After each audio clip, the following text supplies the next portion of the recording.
It's time for basketball, baby. For full coverage of the NBA, the hot takes, the drama, my love of De'Aaron Fox, and a whole lot more. Tune in to Stay Hot, available wherever you get your podcast and on YouTube.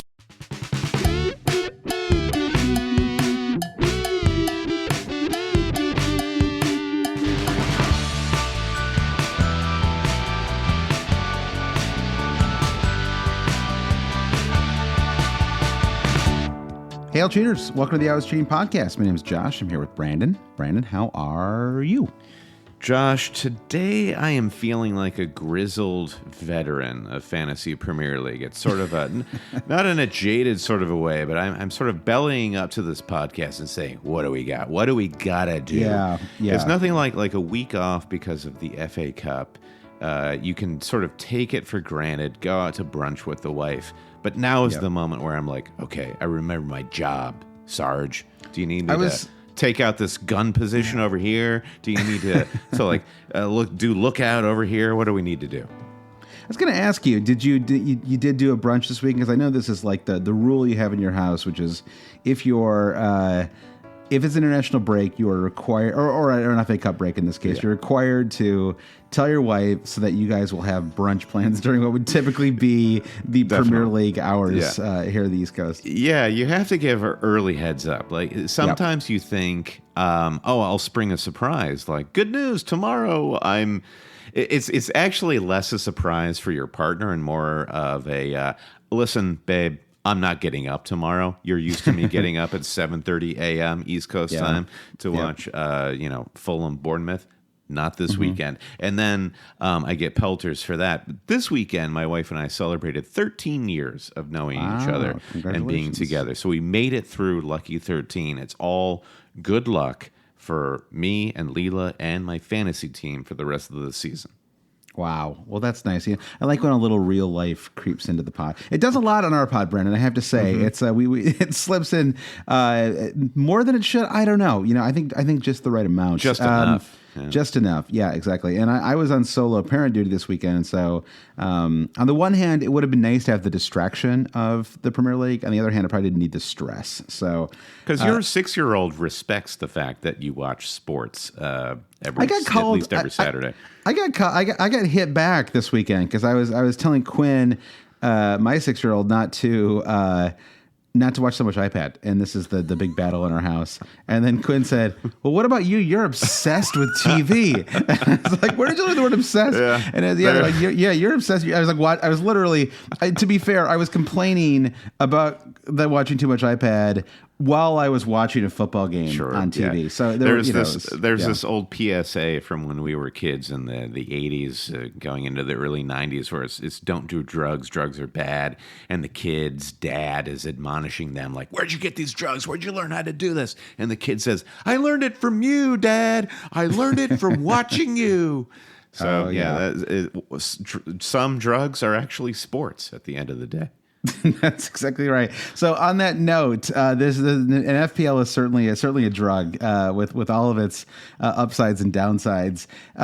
Game week 22 is now a double game week. That was confirmed. Man United and Leeds both got the job done. I actually watched a little bit of that Leeds match. There were a lot of fun small stadium matches this weekend. I am like many Americans. I struggle a little bit to completely warm to all of England's cups, all the various cups, and I should say all of the UK, because obviously we have the Welsh teams, and I watched. I guess it's just England and Wales, but I did watch the Wrexham match today, which was really exciting and kind of heartbreaking. Like I really thought they had it, and. I think that there was. Did you see the XG philosophy posted? And it was like 3.3, and it was like a 3.5 XG for Wrexham and like 0.8 for. And they were playing Sheffield United, so it would be an incredible story. Now, granted, as we all know, Wrexham have some wealthy benefactors, but still, the money that a championship side in Sheffield United, they should be being able to get past Wrexham My takeaway from the FA Cup weekend was if you missed it, you're going to get to experience the exact same slate of fixtures in like 2 weeks' time because there were so many draws that are going to result in replays. It was ridiculous. That's true. Fulham have a replay, and Brighton and Liverpool almost did, but the man of the hour, Matoma, scores a late goal in that one, and it's really. Yeah, it's a tough spot for Liverpool right now. This feels like it's about as I don't know. I mean, our friend Alex was talking about this, and it's like people maybe Liverpool fans need to like take this one on the chin a little better. There's a lot of panic right now, and it does feel like they can cut themselves a little bit of slack, Liverpool supporters, because the year without Mane was always going to be a transitional year. Firmino's been injured much of the year. Jota's been injured practically all of the year. Luis Diaz has been injured all the year. Virgil van Dijk isn't good anymore. Like weirdly, like hopefully that he like comes back because it seems unlikely that he's just done. Trent forgot how to play defense. Like some of these things you think would get corrected. They brought in Gakpo. Darwin has really struggled to get off the mat. Like you can sort of go. I'm not even a Liverpool supporter. I'm just like you can go down the line with this squad and think, there's like. It's a squad very much in transition, and maybe next year when everyone's healthy and you get to see. I mean, Luis Diaz has still barely been a Liverpool player in some ways, right? I mean, it's joined in January last year, looked great at times, but he's been gone since early fall. Yeah, definitely, and it's just so hard to build a dynasty the way that Pep Guardiola and Manchester City have done, even pre Guardiola. I don't know, like what has changed since Sir Alex Ferguson left the league where, was he backed by as much money as like Abu Dhabi at United? I don't know. So it does feel like the landscape has changed, and for a fan base to expect the level at which Liverpool was performing, just to have that sustained against just elite competition that is also like it's. Like how are you keeping up with the neighbors, I guess, is the really difficult question now. Because I think Arsenal are kind of doing what Liverpool did a few years ago, right? I mean, they don't necessarily have that Salah level player, although maybe Saka, continues to get better and better. I mean, Odegaard, God, he's been brilliant too. But that like this idea that you can sign a bunch of players at a relatively affordable cost and have them significantly outperform their transfer fees, and then hopefully you can do that like a half dozen times, or right? Because that's what it takes to actually do it. If you don't have unlimited resources, you have to basically hit a double or better on every one of your swings, and to mix my sports here, but and if you do it, it looks incredible. Like the Arsenal thing it's like, oh yeah, this is how you do it. You just build through your academy system, and then you sign players super cheap who end up being 3 times the value that you bought them for, and but it's just very hard to pull off, and so I'm glad that there's at least one club doing it in the Premier League right now. Otherwise, if it was just Newcastle, although honestly, I kind of like, you and I were talking about this before the pod today, interestingly enough, which is I really like whoever they've got. I don't even know who their like kind of ops people are, but I mean, it's not like they've gone totally insane here. It's not like they did a Chelsea, where Chelsea's bought 45 different players in the last couple of Chelsea windows. And Nottingham Forest is okay. What Arsenal have done is they have bought players who, yes, as you suggest, Josh, tripled in value and their contribution to the club. Chelsea's like, well, we'll play the odds game here. If we buy 40 players, maybe we'll get 3 players who will do the business for us. Newcastle are not necessarily doing that now. Your mileage with Anthony Gordon will vary for sure, and we'll talk about him later.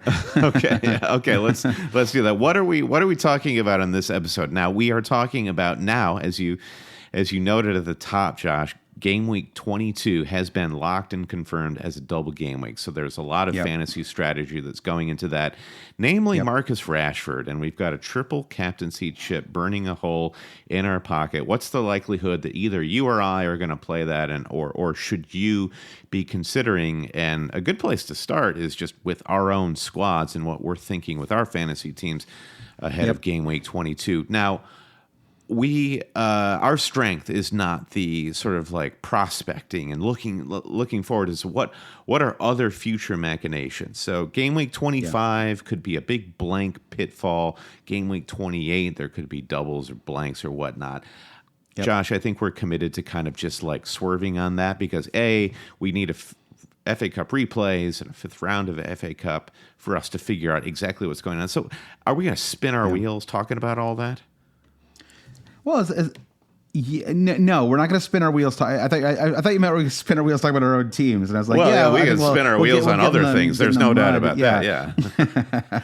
No, but I think we've already done we've done enough non-FPL chatter to start this one. So I think let's get into our squads. I mean, I think for me, I would say there is roughly, and I'll pull up a question, Brandon, that I asked. Sometimes, when I have a question I want in the podcast, I just make up somebody's name and I use that. But in this case, I just called myself JL. So that's JL for Josh Land. And I said, wonderful. Triple captain Rashford or Haaland in game week 23, or wait until further down the line. So Rashford has a double in game week 22.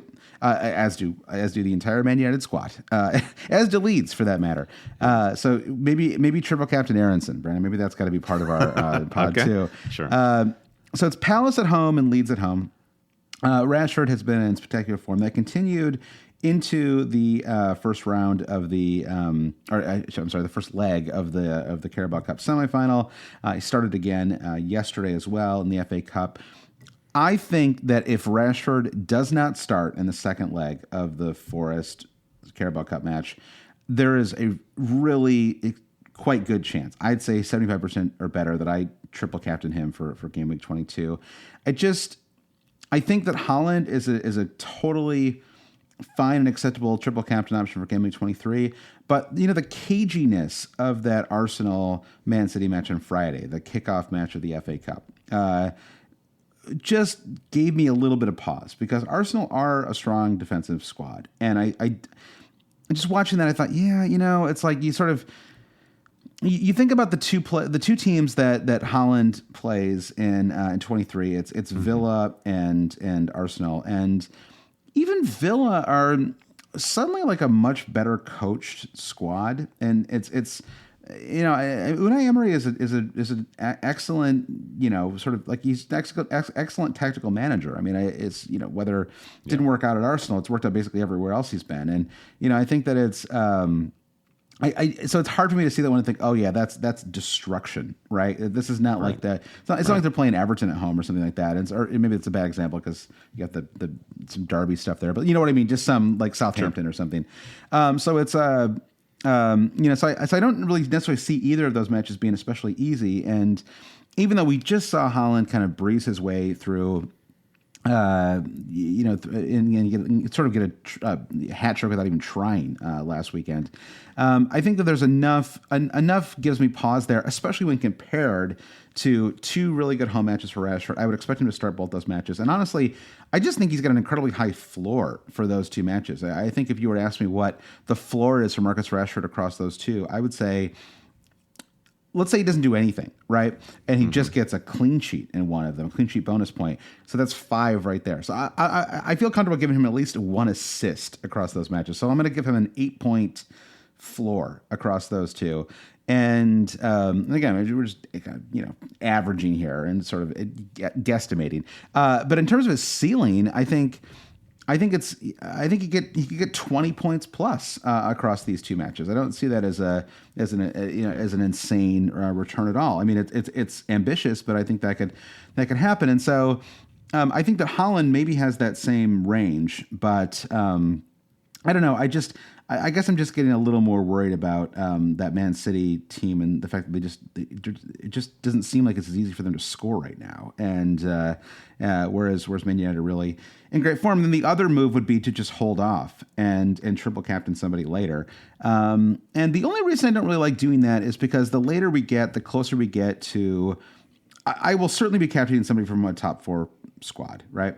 And so the later we get, the closer we get to European matches getting in the way, just a little bit of I don't know, just like a little more like likelihood for rest and rotation. There's a little like extra ambiguity added in there. And I have made the mistake at times over the years of waiting too long to triple captain somebody. And I really, I think actually my best season ever, I really did catch myself short with this. And I have this memory where I waited so long I had to captain a player in a single game week. And I remember it was Aguero at home to Leicester. And I had even held off on I could have simply triple captained Salah at home to Huddersfield Town, Brandon. Just hearing that now, I can't believe I didn't do that. So I think that it just feels like a good time to strike. And so that's where I'm leaning. I think the other, just because I'm talking, just to continue talking about my own team for a second here as I monologue on. Spalding Gray is in the house. Let's go. Yeah. I see this as a possible -4 opportunity for myself too. I have two problems that must be solved in Trippier and in Mitro. I don't want either one, or not Trippier. That'd be funny. Cancelo and Mitro. I still have Cancelo in my squad, and it just obviously. Sometimes this just happens where you just have a player way longer than you should. You're just like, I don't know how I still have this guy, but I do. Yep. Always other bigger problems to solve. Yeah. Exactly. So Cancelo out, Mitchell out, and I could just do those two moves, but because there's also a double in game week 23, because Arsenal and Man City double in that one, there's a way I think for me to sort of set myself up for 22 and 23 by taking a -4 right now, and I would move Mitro out to I would move Mitro to Nketiah. I would move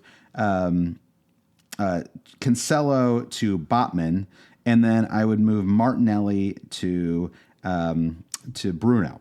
And that's the move those are the three moves I would make for a -4 for game week 22. And then the next week I would move Bruno to Saka most likely, although I could also be talked into Odegaard, and I would sort of Saka or Odegaard, one of those two. And so that would give me what I think is just a better trio for. I have Ben White. I'm not going to move him. Certainly wouldn't move him for a hit. So that would give me White, Saka, and Nketiah for 23. And that just seems very straightforward. And then I would just have Haaland and De Bruyne as my two 23 options. And I don't think I'd have a third Man City player. I think those two would be plenty. And so that's what I'm thinking. What about you? Or actually, what do you think about all that? Do you have any thoughts on anything I just? Well, I think you're speaking truth, my friend. I'm picking up what you're putting down. Okay. I agree with your logic about Rashford. Now, I'll push back a little bit on this. You slipped in that note about the top four. I don't know if that changes our view on Rashford because Manchester United certainly aren't in the Champions League, so there's no problems there. But that it sort of registers as moot for me. If you're going to play it on Manchester United because they have no Champions League interference, then what are you waiting for? And I think when you compare Rashford to Haaland, it's like whenever it was the Spurs Manchester derby where a lot of people decided to go for it with Haaland, thinking we know he's going to start these two matches. Let's just play the chip. What's different about Rashford here? Is Rashford as good as Haaland? Would be the basic way to set up that question. And what's better about these fixtures? Well, what's better about the fixtures is they're both home and they're both against weaker opposition than Haaland would have faced, even as good as City and Haaland are. I feel like that is a matter of fact. And similarly with Haaland in that game week, we know that Rashford will almost certainly start in those two. So you're at least equal footing with your prior Haaland decision for triple captain with Rashford going into this game week. And I think the struggle that a lot of managers will have to get through is Haaland is the greatest asset in the fantasy game this season. How could you get to a point where you're not playing the triple captaincy chip on Haaland? And that will be the mental block. And so that the way to convince people, I guess, is just the strength of these home fixtures coupled with the strength of Rashford's form. Rashford actually scored in the FA Cup fixture that they played this weekend, though it was, I don't recall if it was he was offside or the whoever played the ball to him. But he his form just is unstoppable at this point. So I'm with you. I think that what happens with the next leg of the EFL Cup fixture with Manchester United, if Rashford is rested, then I'm probably going to join you in triple captaining there, because I just think it's you pulled some stats from. Have you and I ever triple captain the same player in the same like week? And I feel like you and I've never been together like this before. We'll really did weep or celebrate at the same time. Yeah, it's rare. It really is. Like last season, you got the wrong end of it, and I got Salah. I can't, like, last season was such a mess with that early wild card strategy that kind of sucked up all the oxygen and all the discussion. But yeah, it would be fun for us to be able to celebrate together. That would be good. You pulled some stats from FPL Review, which runs a pretty tight algorithm, and they've got Rashford tabulated at in game week 22, 9.8.2 points is what is expected by the computer. And that is well above the Haaland's 5.97. And Haaland, of course, just has one match. But Rashford is well and truly clear. Now, Bruno Fernandes from the FPL algorithm he's charted at probably getting 9.25 points. I have to say, I'm rarely a manager who lives dangerously, but there is a devil on my shoulder that says, why not triple captain Bruno this weekend? I care about you, Brennan. Don't do it. I don't think that ends well. I mean, I don't mind bringing him in, but I don't trust Bruno enough for triple captaincy. Like, I feel like he, like, just watch him get like a red card in the first match or something like that. You know, it's like he's so. I guess. I mean, when has Bruno got a red card? I don't know.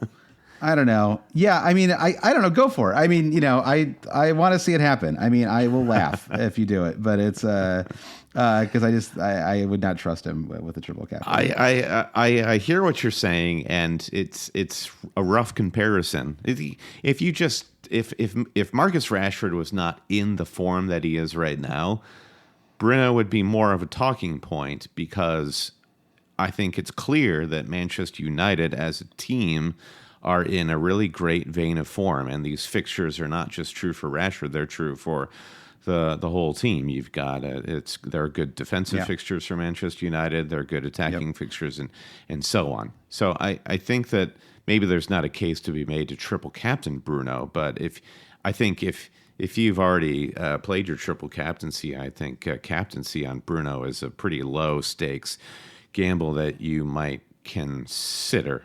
I'm just like on the edge of the top 100K.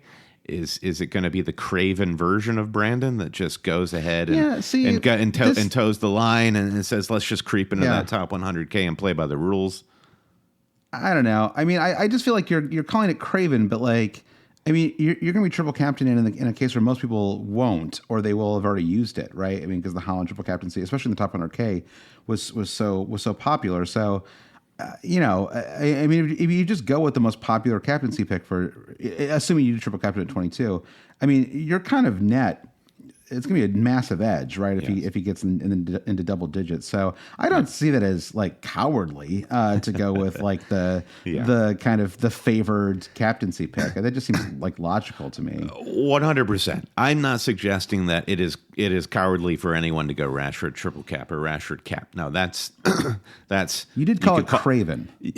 Well, I called myself Craven, and the reason I called myself Craven is because, you know, if you're going to come on a podcast and talk about like, well, I have some conviction that Bruno might do well this week, will you have the courage to back that up? And I'm saying I won't. So that's an individual thing.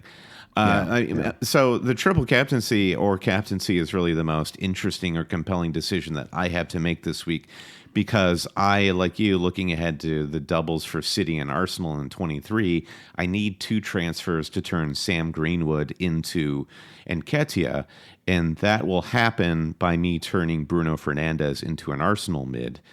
So that's got to wait a week. So I have 2 free transfers. I'm going to turn Cucurella into Sven Botman or Estupiñán on Brighton, but I do think Botman is probably just double up on Newcastle defenses, like 6+ clean sheets in a row for this team. Don't overthink it. Estupiñán's attacking output is pretty compelling. He got another assist against Liverpool for the FA Cup this weekend. I think these are really interesting picks. One of those two guys is coming in for Cucurella. Then I roll 2 free transfers into game week 23, where Nketiah comes in for Greenwood and Bruno becomes Odegaard or Saka. Well, I think that all makes sense, and I think that the Martinelli. I think in my case, moving Martinelli is like a thing that it almost has to happen for me to have an optimal. The only problem on it, say that I see, Brendan, is you and I are going to have almost exactly the same squad. So not intentionally. Yeah. This not was intentionally, actually by happenstance, not a template sort of thing. No, but I guess we'll have Saliba versus White, and then I guess for the double we'll have Martinelli versus either Saka or Odegaard. So God, if I took your boy Odegaard and I outscored you that week with your beloved Martineau, Brandon, that would be. You were on him so early. You don't get enough credit for that. You really were all over him. I'll tell you what. If you get Odegaard this week, I'm also getting Odegaard next week, and for Bruno. So we can. I like the idea. Yeah. We'll triple cap Rashford this weekend. We'll be on the same team. We'll be on the same team again in game week 23. All positive vibes and always cheating.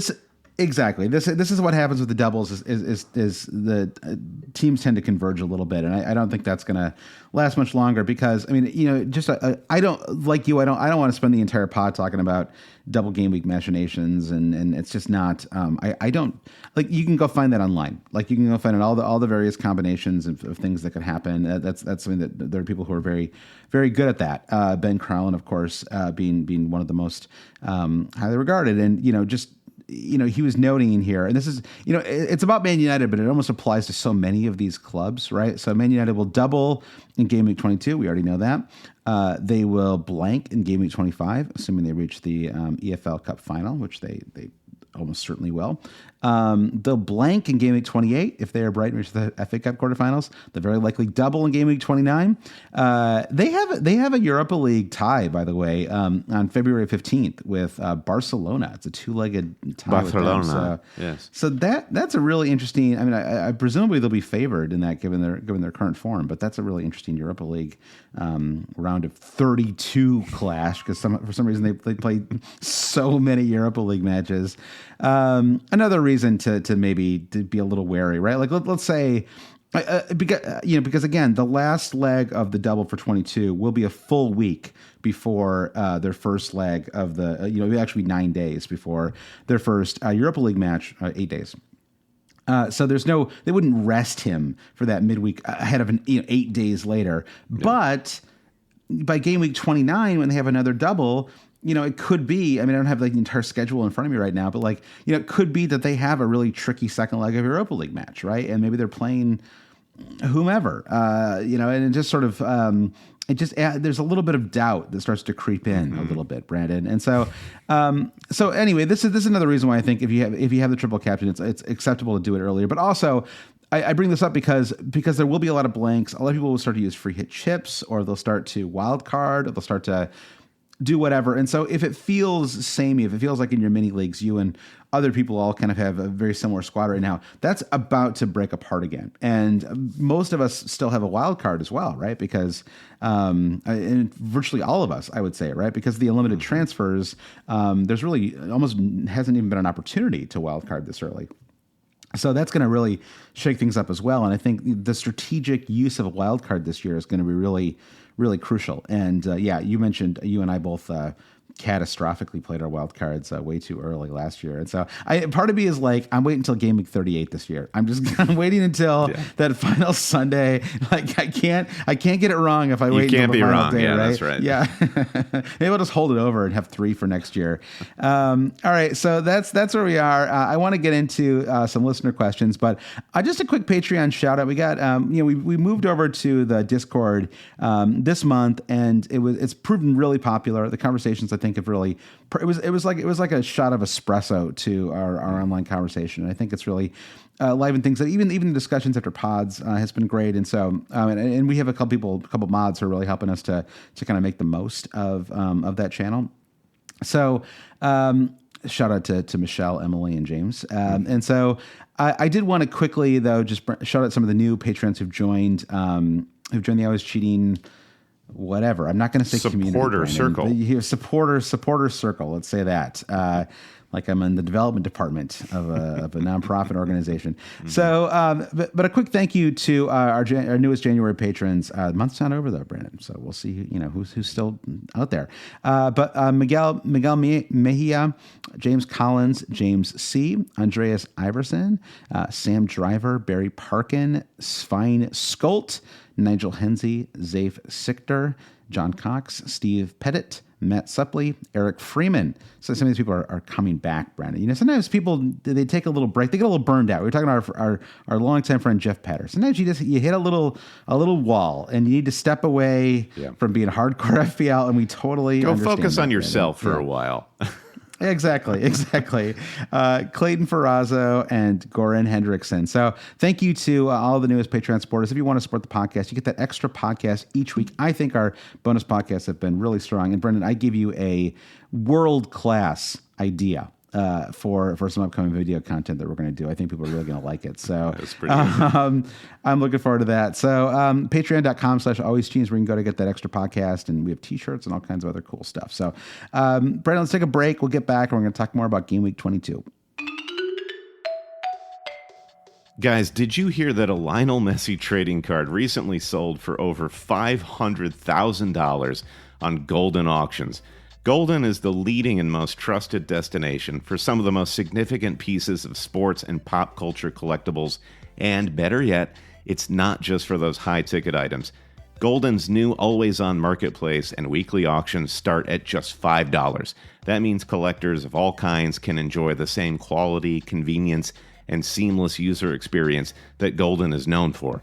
Whether you're looking to buy, sell, grade, or vault, Golden has something for everyone and is your one-stop destination for the love of collecting. Looking to buy a collectible? Good idea. While the S&P 500 fell by an average of nearly 20%, collectibles like trading cards actually increased in value. Looking to sell a collectible? Now is the time to do it. Golden is offering all sellers up to 50% off marketplace fees before February 17th. So head over to golden.co to get started. That's golden.co. GOLDIN.co.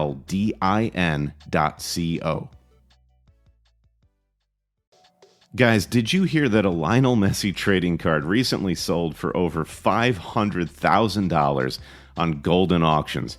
Golden is the leading and most trusted destination for some of the most significant pieces of sports and pop culture collectibles, and better yet, it's not just for those high-ticket items. Golden's new always-on marketplace and weekly auctions start at just $5. That means collectors of all kinds can enjoy the same quality, convenience, and seamless user experience that Golden is known for. Whether you're looking to buy, sell, grade, or vault, Golden has something for everyone and is your one-stop destination for the love of collecting. Looking to buy a collectible? Good idea. While the S&P 500 fell by an average of nearly 20%, collectibles like trading cards actually increased in value. Looking to sell a collectible? Now is the time to do it. Golden is offering all sellers up to 50% off marketplace fees before February 17th. So head over to golden.co to get started. That's golden.co. GOLDIN.co.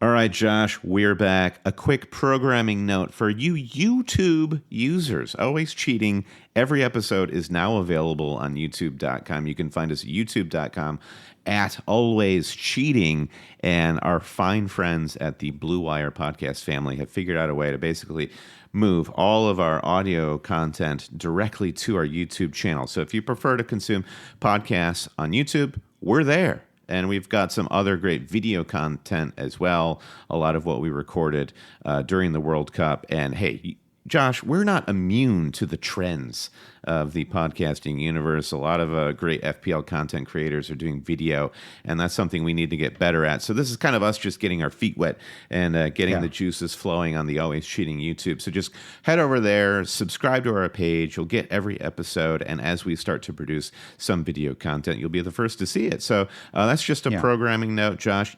You look very excited about Always Cheating on YouTube, right? Well, I'm just looking ahead to the questions. You're more excited about FPL. Let's do some FPL content, shall we? I like it though. Yeah, it's not a full on pivot to video, but I do want people to go and subscribe. We have a depressingly low number of subscribers right now. Right? Probably because we never ever talk about our YouTube page. So pop on there and follow, and we're going to be adding some of this video content that you and I were talking about offline. Yep. All right, so Amar B, let's kick things off with him. He says, do we live in the moment and play the next game week and worry about game week 25 when we're forced to, or do we need to plan for the next game week, the doubles, the blanks, any other unknowns?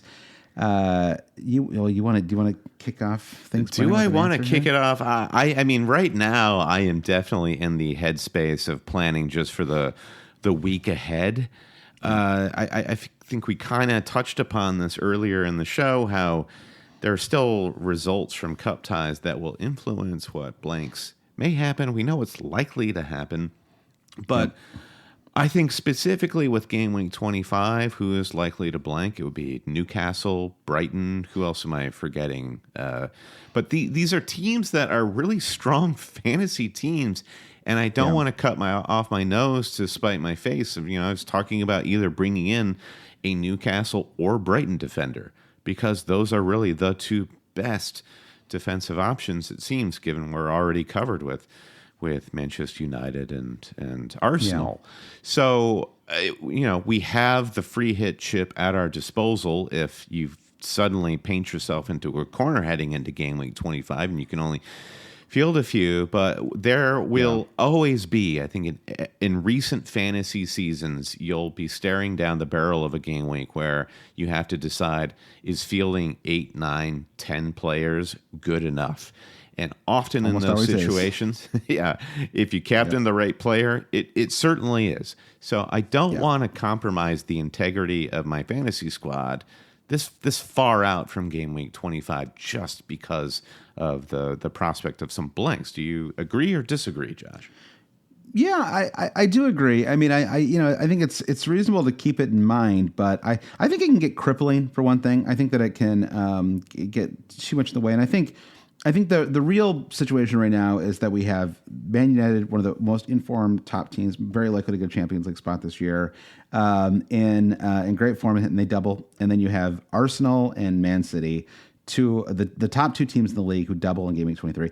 Those are just things that have to be prioritized. That's where all of your transfers and thinking should be right now. And then going into game week 24, that's what I'm going to start thinking about 25 and on. And that's just, and for me, I just think that's the right way to approach it. I think that you can really start to just mess with your head a little bit. If you're like, I felt like I kind of did that a little bit this week. I'm not, in game week 21, I'm not convinced that I made the right decision to kind of sit on my hands with my transfer last week and maximize the doubles. I had a terrible week, and it's possible that I could have been a little more aggressive. Maybe I needed to actually make like a -8 and just solve my problems then and in the future, right? And it was kind of a tricky week just because you had, especially because Arsenal and Man United played each other, but still, it could have been a good week for that. And I'm extremely wary of FPL social media groupthink. I really don't think it's helpful. I mean, you have to look at the overall ranks of a lot of the people who are driving a lot of this conversation too. Like it's the loudest voices that driving a lot of it, and they're not necessarily the people who are doing the best. And I think, and I'm genuinely not thinking of anybody right now. There's no one I have in mind when I say this, but it's just like the people who are tweeting the most are the ones who everyone talks about. Yeah, or they kind of drive everything. Yeah. You open my eyes to this phenomenon, which you would say it exists like in a boardroom in the office, but to be loud right or loud wrong.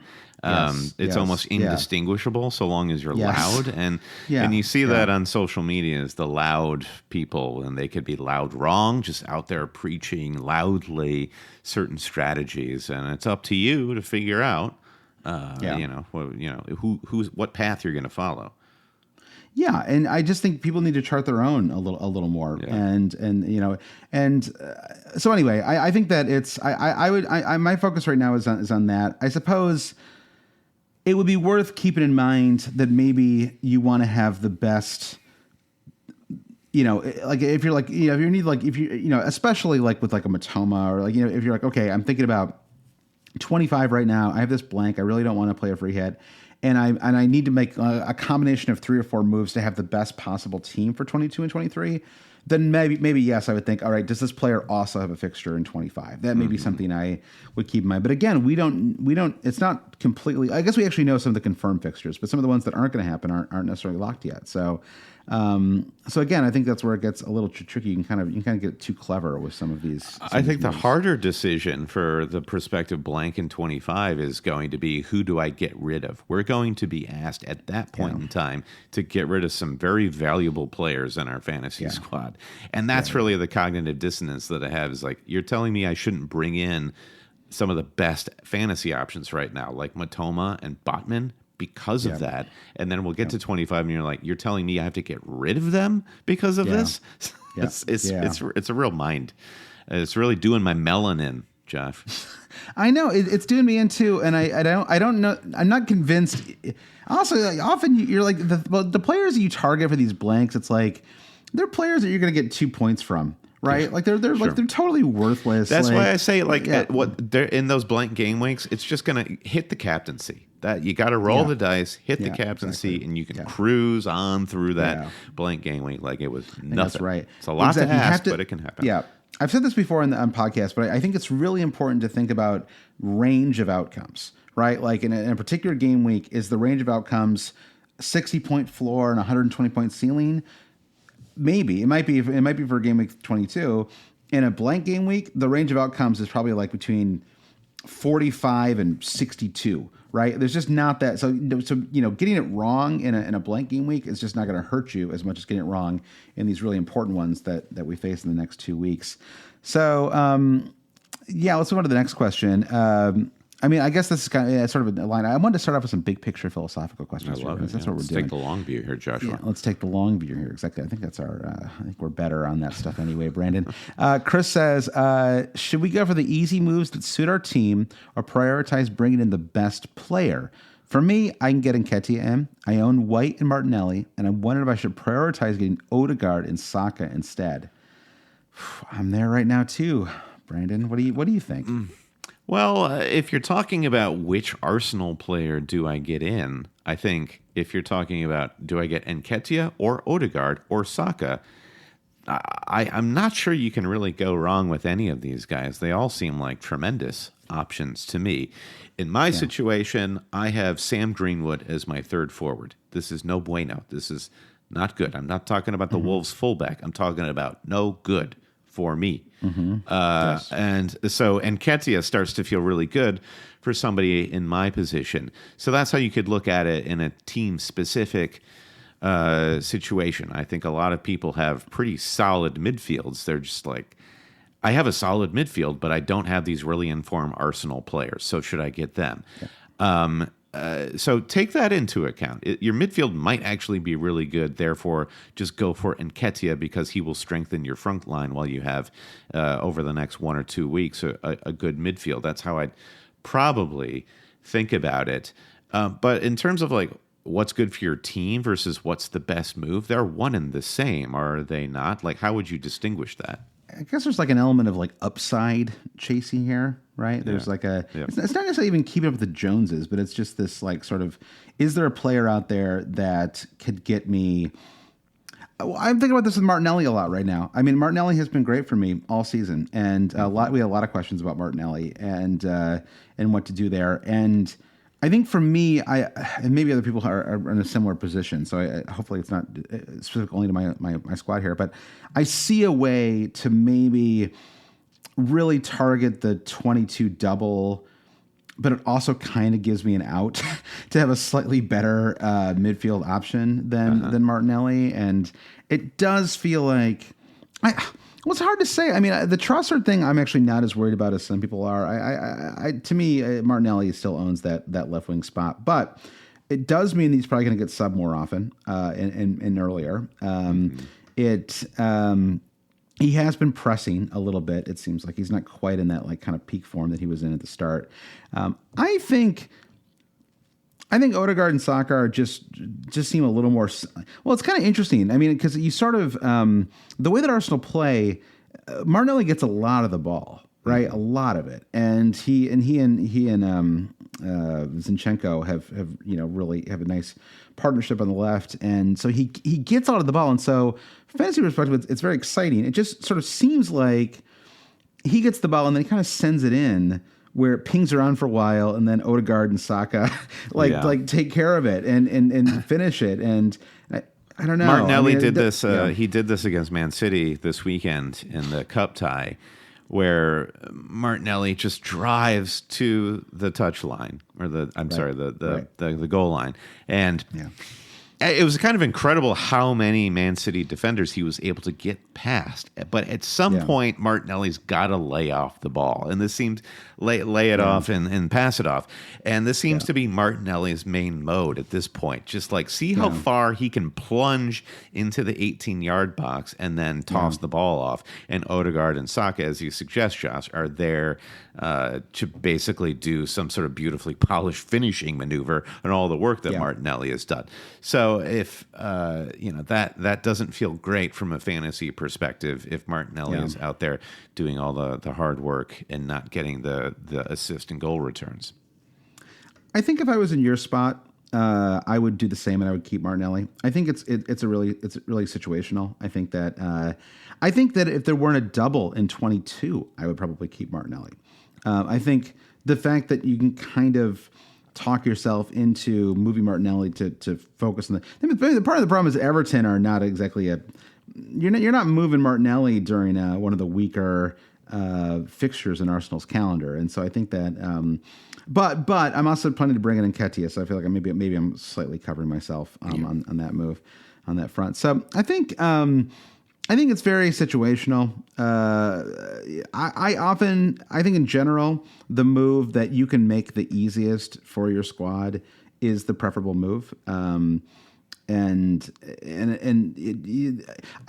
it depends on whether you plan to captain the player that you bring in. That's sometimes a factor, right? I could bring in so and so, but then that means I'd have to captain X, and but most people have Rashford. I think for 23, it's going to be really interesting. I think there's going to be a wide range of captaincy. Well, I suppose it'll just be Haaland, right? It's a dare double. To dream, Josh. So, I love the optimism there.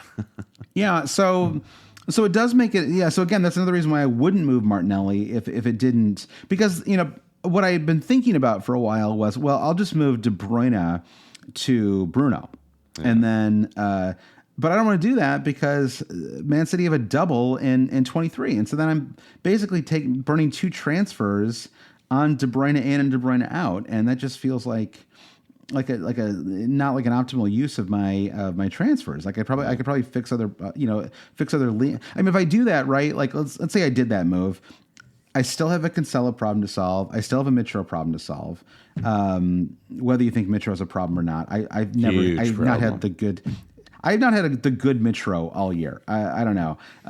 You don't have Mitro, right? Who are your forwards right now? I have Sam Greenwood. Haaland, Kane, and Greenwood. Yeah, Kane. That's right.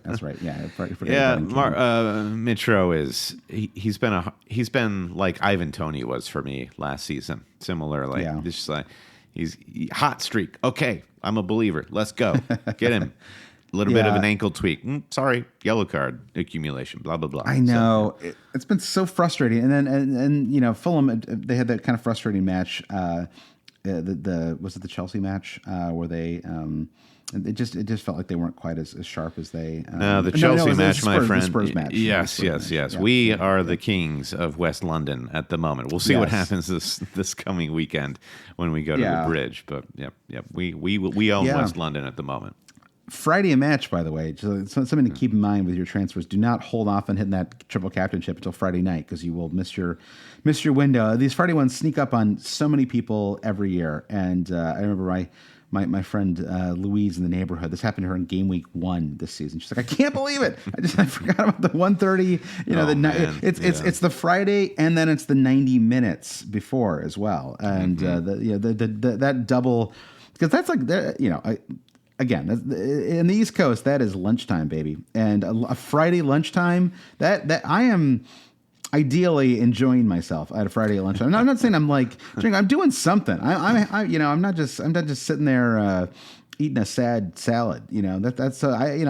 Anyway. So I could go on here, Brandon. But I think the other player, there were some questions about Harry Kane. Hancho, Luke, and others were asking about whether moving Kane to fund some of these double game week players made any sense. And my feeling is, I just think that Kane is just so incredibly consistent that I'm willing to pay for his premium price, because it's just been very hard for anybody to do what Kane has done all year, which is just basically get a return in every match. And I don't see what you're sacrificing by having Kane. Like, who do I not have? Is it Salah? Because you and I are on the cusp of having Haaland, Kane, Bruno Fernandes, and De Bruyne going into game week 22. Who's being left behind because of the investment? It's not because of budget. It is because of lack of free transfers at that point that we don't have everybody that we want. So I'd be curious to hear from the Kane doubters what the alternative looks like.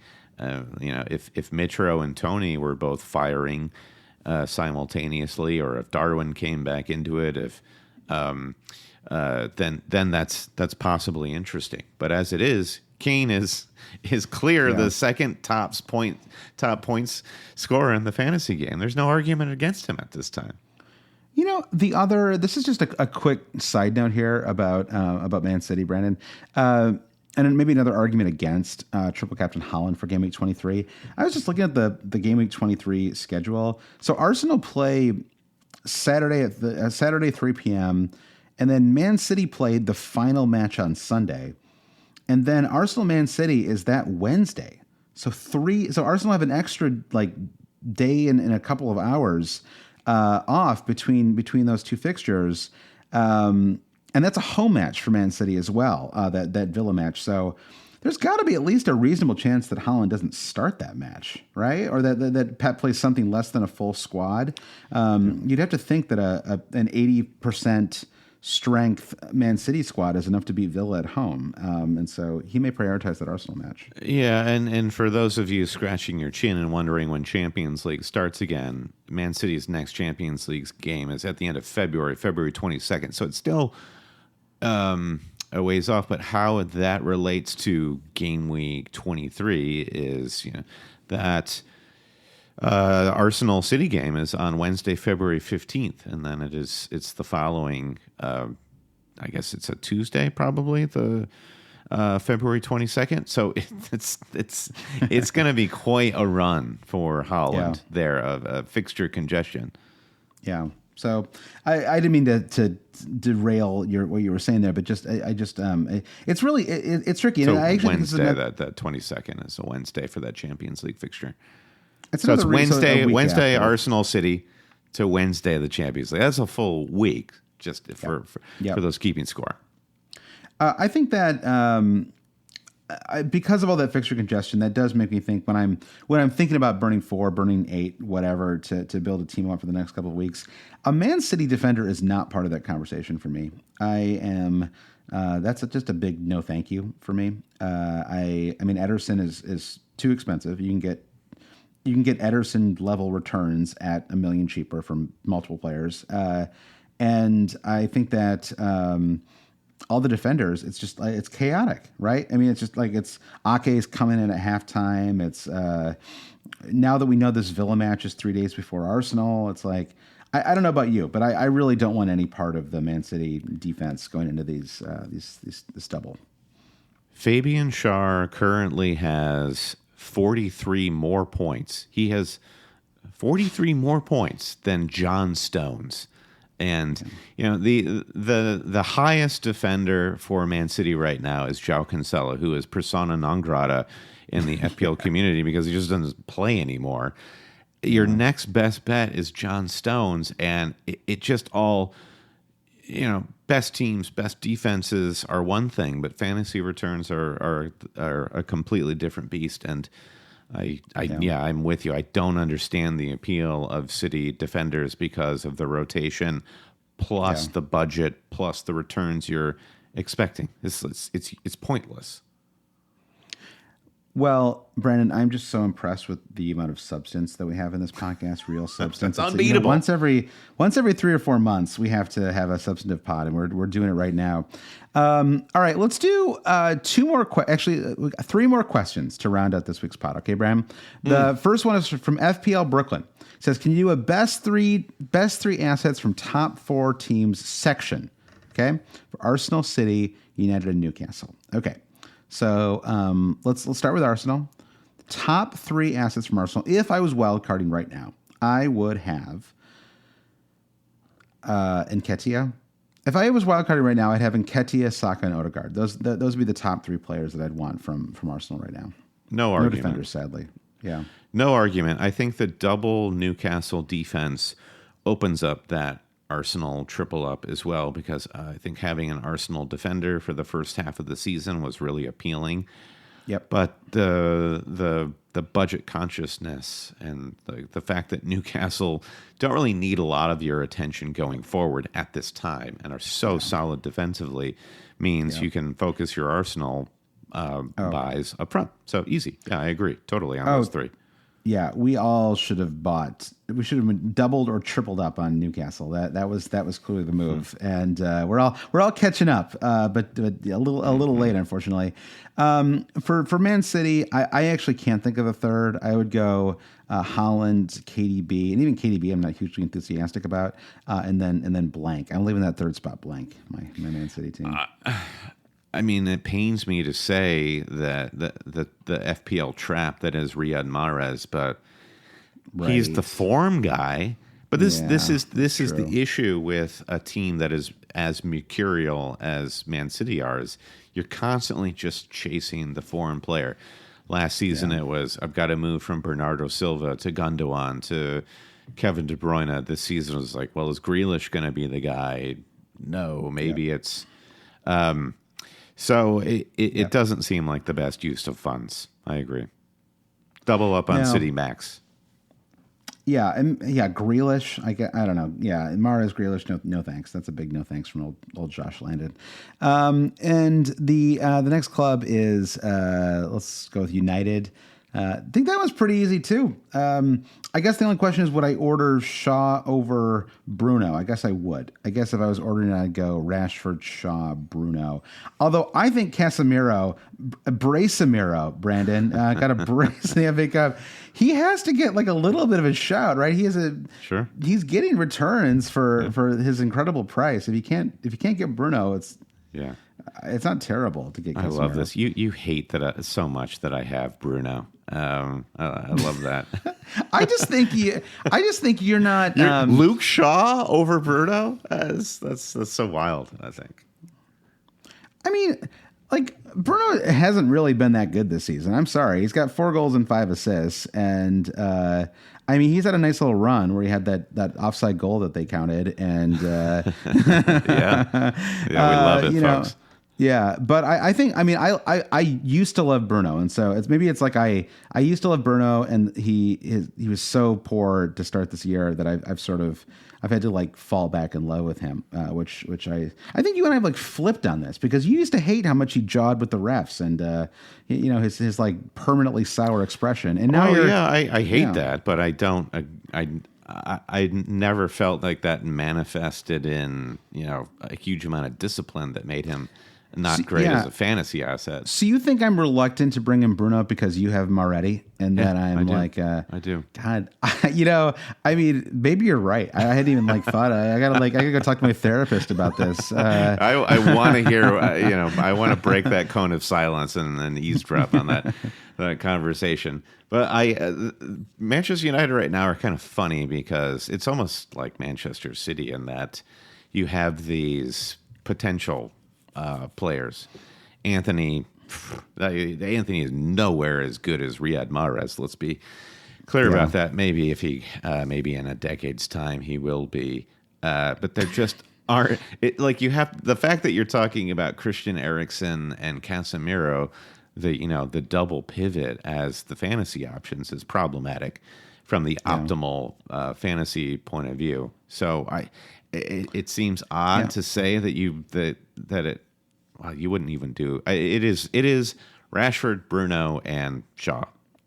Yeah, I think that looking at the fixtures ahead for Man United, I think you can make an argument certainly for Lisandro Martinez. He is 4.5 million, has gotten right back on the rotation once they kind of got past the post World Cup rest. And they just have a lot of really easy fixtures over the next few weeks. 4 of the next 5 matches are at home.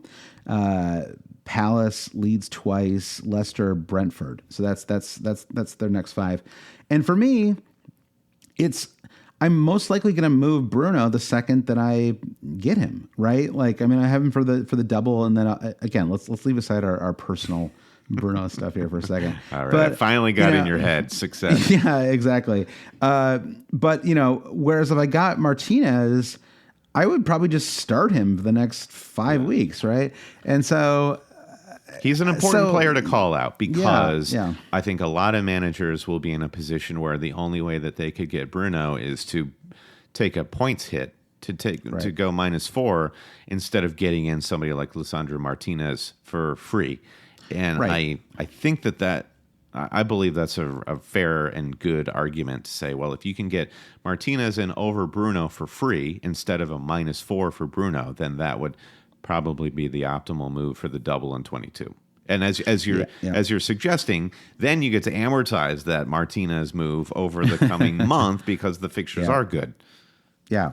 So that is something else to consider. And I guess, okay, here's another possible angle for me, Brandon. Maybe it's true for other managers as well. Many of us have similar teams right now. I could just go Cancelo to Martinez. I could go Mitro to Nketiah, and those could just be the 2 moves that I do this week. Just fix my 2 weakest links, and then I would have a bunch of money in the bank, and I could move Bailey to either Odegaard or Saka for game week 23, and then I wouldn't actually be burning any points this game week, and I would just have Martinez at. Is that maybe actually the better move? Yeah, I mean it's all contingent on clean sheets that Martinez keeps versus attacking output of Bruno, right? That's the ultimate detail. I wouldn't actually be able to do it though because Bailey. I couldn't move Bailey. I'd actually have to move Martinelli to make that happen because I'd have White and Nketiah and Martinelli in that too case. many Ars players. So I'd have too many Arsenal players. Yeah. So maybe it's complicated. This is it's fun. I feel like I'm enjoying the complication because it's to me it's more fun to be like, oh, Man United have 8 players that are interesting to me, or 6 or whatever, and Arsenal have a bunch of players that are interesting to me. And it's like solving that problem to me is a lot more fun than like how do we squeeze in every Brighton player that we can get or whatever. And you're like, okay, great. Like that's that. Then my whole strategy now is dumping really good fantasy assets to have Brighton players for a double. It's just not super fun. I mean, obviously there are a couple fun Brighton players right now. So I think the challenge is sort of entertaining. Speaking of the doubles, I mean, Leeds. Is there any player on Leeds, Brandon, that would that you would be excited about? No, I feel like no. It's kind of tricky right now. I'll make that I'll streamline this section of the podcast and say no. No. I mean, what could you say that's positive here? The Ngato They play guy? Forest. Yeah, I mean, they play Forest away. Every match is I don't going to be know. tough for Leeds. I don't want to Yes, dismiss that's a Leeds. good- I that's think a good that way to put it. They're That's a good way to put it. they're a fun team, and I like fantasy wise that their focus tends to be on scoring goals. But so the point is, every match is just is perilous and difficult for them. Yeah. Even against Forest. I think you have a lot of questions about who's actually going to play up front now, too. Your boy, Jorginho Rudder, has now joined Leeds. Patrick Bamford's back. I believe he actually got the start for Leeds today. And was it Scored a yesterday? brace. He scored a brace, right? Yeah. So all these matches are all running together. The FA Cup schedule is chaos. I hate how it's stretched out over like 7 days. Not even counting the replays. It's like it I starts love on the Friday and idea goes that to the Tuesday. FA Cup is like the Royal Rumble, which was played last night, I believe, where it's just one pitch. That's the FA Cup pitch. And teams are just like, as soon as the whistle in the blows, tunnel. they're off. The next team is on. The pitch is just torn up in be- shreds by the end of the day. That would be awesome. I wish they did that too. So I think there's a lot of chaos in terms of who you'd get. I mean, Rodrigo would be fine, but Rodrigo at the sacrifice of who? It's not clear what the move would be there. So I think I'm ignoring Leeds as well. It's kind of a shame because if I didn't kind of like my team, I don't know. I'll have to look at my lineup again. If there's maybe Rodrigo would be the one that I would maybe consider, just because he has been in such good form at times this year. Harrison's even Rodrigo's form isn't that great. 1 goal and no assist in the last 5. Jack Harrison scored a terrific goal yesterday. It was yesterday when they played, Brendan. Didn't celebrate the goal. Like, what was up with that? He just scored and like shrugged, and it was very strange. So I don't know what's going on with Harrison. I don't know if he's angling for a move or if he's mad that he's lost his space on the left flank, which he deserved to lose because he was like bad for a year and a half. But like, it's just a strange. What is up with the Jack Harrison celebration? I think his daddy is from Accrington. Maybe he's an Accrington Academy player. I thought he was like a Man City Academy. But I don't know. Whatever. It's a strange one. Who knows? Yeah, the less we know about Jack Harrison's Wikipedia, the better. We did see that man perform for NYCFC in New York, so we're OGs as far as Jack Harrison's concerned. All right. Well, with apologies to FPL Eric, our good buddy Eric Freeman, and returning Patreon supporter Brendan, he had a question about players that we target on a mini wildcard right now. I feel like we basically just hammered that out. So name some players, sure, yeah. Mm-hmm. Sometimes your question ends up in the wrong spot in the running order, Brandon, and you get screwed. So that's what happened to our buddy this week. So we're going to end with one final question. We haven't talked very much about the January transfer window. It's always an odd one because typically there are a couple players that end up being massive signings. They just don't kind of seem like they are because they're kind of mid-tier players going to mid-tier, they're not necessarily going to the top 4 squads, the players that end up making a big difference fantasy-wise. But FPL National said, what January signings have the potential to shake up the template?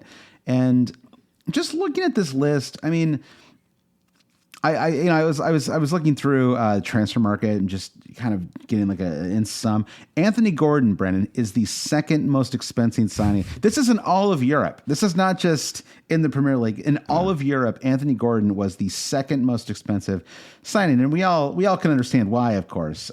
Because actually, no, I can't quite get there. I actually kind of I've had Anthony Gordon in fantasy before. He's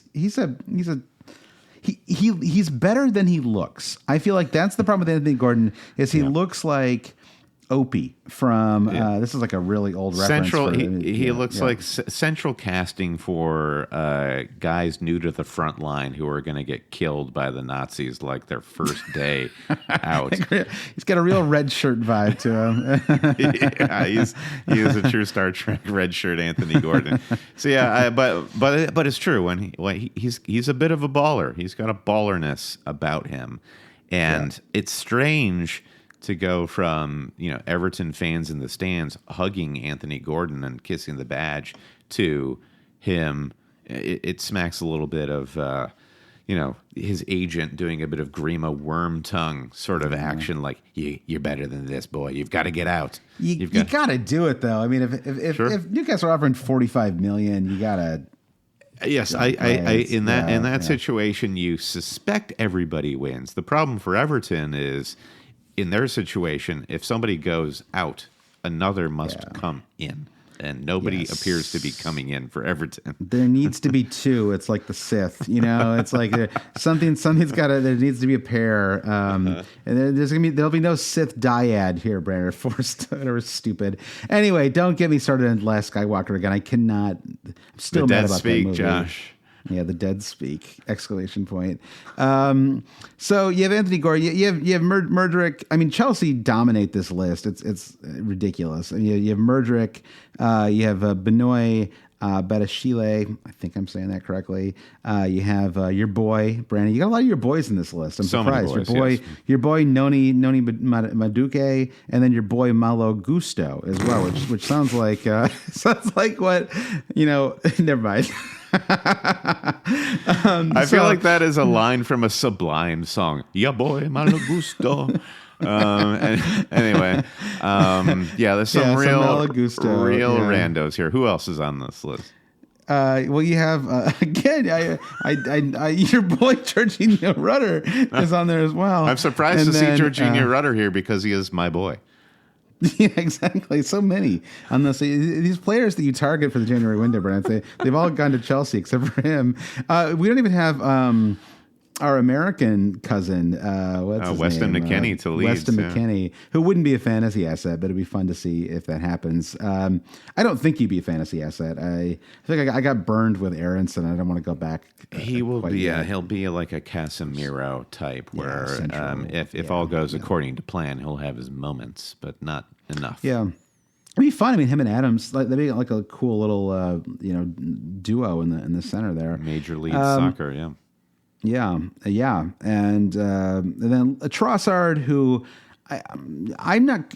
Well, we'll see. I mean, if Martinelli gets injured or continues to mildly underperform, I think people are going a little far with his dip in form there. But I don't really see Trossard as an option at the moment.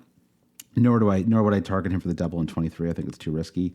And then the two that didn't crack this list, one because he just didn't get a big enough deal, and one because he's alone, are Danny Ings, who I think could still be an FPL difference maker this season. 6.4 million, plays for a West Ham team that I think are just too good to be as down as they are right now. And of course, he immediately got injured the second he went there. But if he can get a nice run of health, I could absolutely see myself having Danny Ings for some game weeks down the stretch here, Brandon. Yeah, I agree. And with Mikel Antonio and Jared Bowen around him, guys, it's like they're stacked midfield. I just wholeheartly agree. This West Ham team is so beyond good for where they are in the table with Ben Rama and Paqueta, Fornals, all those guys, all my other guys over there. I love West Ham. They just couldn't shake off that whatever. I don't know. The semifinal Europa League loss. Was that the problem? Maybe. Going all the way back there. It's like some Moyes. I feel like Moyes. It was a weird. I don't know. Like, I mean, I think I give him credit for what they did last year. So I don't know, but anyway. That doesn't matter. Not relevant to this conversation. Except that I feel like Ings will get a clean slate when he is healthy, if he's healthy, which is always a doubt with him. And then João Felix, who looked really good in his 53 minutes or whatever before he got the red card. Yeah, and immediate 3-game suspension and but I think from a fantasy perspective, I think you could maybe see the fact that everyone thinks of him as like a colossal joke now opens up the door to maybe getting if he comes in and he's really getting starts and playing really well, there could be an opportunity here to get in early on him. because he just won't be kind of on anyone's radar for a little while. I mean, he's literally, if you go to the Chelsea's page on the fantasy site, he's on page 2. Chelsea have signed so many players that it crosses over to a second page, which he's on because he's on -2 points on the season. So, your boy Madueke is on that second page too, Brandon. Hey, so Madueke. there's. I don't see. I'll have to look for Malo Gusto. I'm not sure where he is right now, but so yeah, there's a lot of. Oh my God, Timo Werner is on this page. This is some wild reading here. Just for fun. Everybody go to the Chelsea's page on the FPL site. It's fun. They've got 2 Fofanas now. Did you realize that? Are they brothers? Like, who is this other Fofana? Didi Fofana. I don't know. It could be like it's like Sessegnon or many or different Torre Fofanas. or something. Yeah, exactly. Yeah, there must be a lot of Fofanas out there. There's the Fofana on the French national team, who I mistakenly thought was Wes Fofana. I don't think that's Didi. A lot of Fofanas, like you said. So, what was my point? I don't know. Just that Joe Felix might have a moment, and if he does, you can probably buy him without anyone even noticing, and get some points on him for a couple weeks. So, just something to keep in mind if Chelsea have a nice run ahead. And I think that is where I want to end this. Unless you have any final thoughts, Brennan, on the January I think that's a good way of pitching the January transfer window. Is this? It was insane and might not really amount to anything. I'm not. Yeah. I think Arsenal were probably the club that stand to gain the most in this transfer window, just in terms of shoring up their bench if they were to suffer an injury. And I think they're going some way to do it. If they get Caicedo from Brighton, then that would be another interesting signing. But God, we'll see. Yeah. The fantasy game is not changing because of this window, and that's fine. Yeah, good, honestly. Yeah, thank you. There's enough going on. Yeah. All right. Well, thanks, everyone, for listening to the podcast. Hope it was interesting and or informative. If you want to support the podcast, we talked earlier about this, but you can go to patreon.com/alwayscheating. We do a weekly podcast. We'll do one this Thursday and on through the rest of the calendar. Certainly the fantasy year, Brandon. And so, which ends in like the last week of May. So we got a lot more pods to go. And thanks everyone again who supported the podcast in January. If you want to do something, go to patreon.com/alwayscheating. Brennan, can you please thank our producer patrons? Yeah, big thanks to producers Mike DePietro, Trevor Ingerson, our buddy Chris Howell, the Big Gafford, Babas Kuhn, James Holland, Dave Wagner Lodahl, Nick Wright, Lazaros Llanos, Jesse Halstead, Bruce Kerr, Brian Chen, Rich Evans, Blair Jacobson, Todd Byerly, Andy Portlock, Dan Parsons at FPL Merch, Kerry Swanson, Jefferson Turner, Francis Moore, Sam Shower, Caleb Robbie, Lee Hickman, Volker Paulson Kruger, Alex Holcomb, James Keatley, The Saint, Bob Fox, Craig Jackson, James Conroy, Shalin F. Kadakia, Terrence O'Donnell, Paul Herzig, Heath Cram, Roberto Morals, Thomas Tislov, and Noah N. Louise. If you enjoy this podcast, do rate, review, and subscribe wherever you get your podcast. Follow us on social media, and for all this info and more, find us at alwayscheating.com. And yes, subscribe on YouTube, where you can now find audio editions of this podcast. And we want to grow. We need to grow strong on YouTube. Growth. Always growing, getting stronger. Thanks everyone for listening. We'll see you next week. Bye.